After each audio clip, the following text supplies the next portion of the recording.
Hey guys, I wanted to go over the notes that we did of recursive formulas for sequences. So this is in our spiral of notes. We added it to the table of contents. I gave you a sequence to start with, and so the first thing I want to do is just review what we've already done with sequences. So this is an arithmetic sequence, okay? You can tell that it's arithmetic because every single time you are adding 2 to get to from one term to the next term. Okay, that means that there is a common difference, which would mean that the D value is a positive 2. The common difference every time is positive 2. So we've gone over in the past that there are 2 different ways to write this formula. One way is to kind of go back to our more familiar linear background where, remember, if this is the first term, I can back up to the 0 term, and I would say, okay, well, if I follow that pattern backwards one, this would have to be an 8 in the beginning. So I could just say, oh, so it's 8 plus 2 for every n value. If I go out to the third spot, I would add 2. 1, 2, 3 times, okay? So that's what where that formula is coming from and what it means. The other option that you see a lot more with sequences is they say, you know what, since my sequence actually starts at 10, I'm going to start my formula with 10, and I'm still adding 2 over and over again, but because I started kind of one value ahead, then to get to that third value, right, this would be A2 and this would be A3, I wouldn't need to add 3 sets of 2. I would really only need to add 2 sets of 2 because I'm kind of starting at a head start.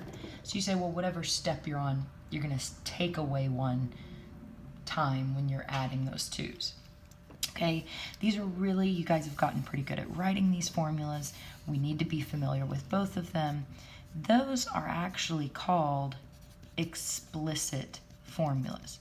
They are very exact, they're very clear, they're very specific in describing the relationship in all the numbers in the sequence, okay? These are great because if I want to find a sub 20, I just take either one of these formulas, honestly. This one looks a little easier, so I can use that formula and plug in a 20. And it's really easy to say, okay, so that's 40 plus 8, so this value is actually 48. So I don't have to follow my pattern all the way out like you did in elementary school when you had to find the 20th value. It's just a shortcut with this formula to skip ahead to the 20th value. It's an awesome, awesome, awesome part about math is it makes things more efficient, a little quicker, much easier to skip ahead in a list of numbers if they follow a predictable pattern. Well, the problem is that we also have to learn one more way to write this. No, we already know 2. We already know mx plus b. Now we've learned the 2 different, the sequence setups of them. But the state of Texas, in their infinite wisdom, also wants you to learn something called a recursive formula, okay? And here's how the recursive formula works. I'm just going to write it for you and then kind of discuss what it means and where it came from. It has 2 parts. First off, they tell you the first value of the sequence. Hey, a sub 1 is 10. My list is starting with a 10. Then they go on to say, okay, well, if you want to find any term in the list, right, that's what this means, is to find any term, a sub n, you are going to do a sub n minus 1 plus 2. Now, this is a really odd thing, and we struggled in class to kind of explain it, but what this means is, okay, if I want to find the 20th term, I'm going to have to do a sub 19 plus 2. You just take the term right ahead of it and add 2. That makes sense, right? If I want to find the 6th term right here, well, how would I find the 6th term?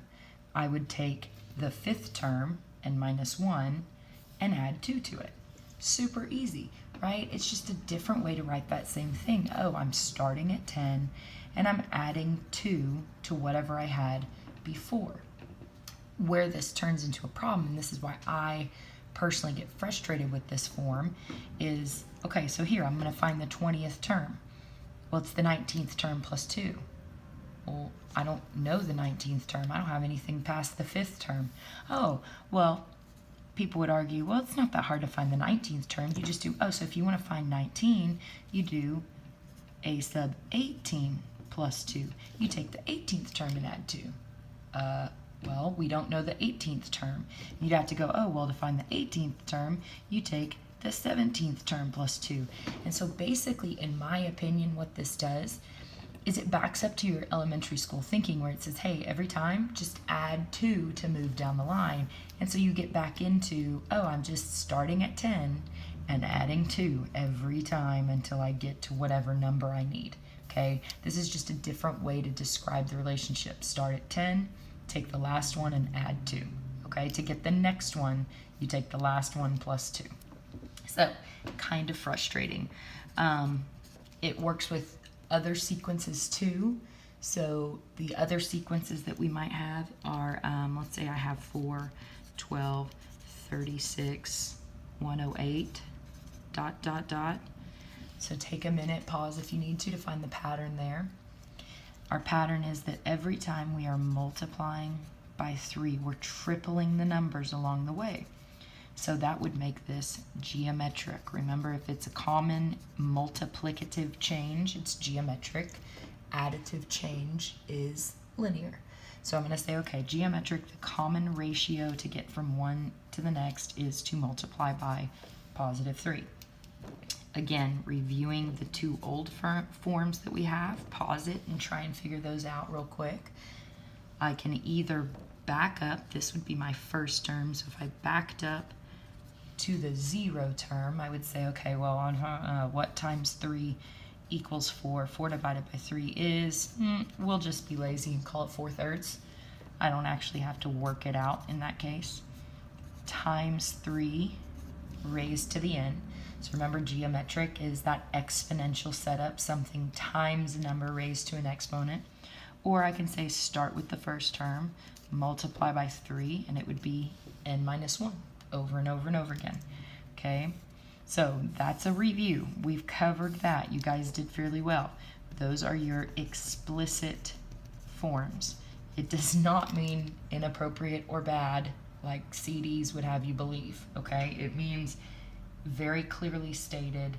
And I looked up the definition in class. I can't remember specifically what it said. I think maybe outspoken was one of the words that they used, but that's what that means. So if I want to find a sub 20, I'll use the second formula. Since on the last one I used the first formula, it would be, 4 times 3 raised to the 20 minus 1. So really like 4 times 3 to the 19th. And I can put that in my calculator and just write exactly what that says. And it will tell me that the answer is huge. 4,649,045,868.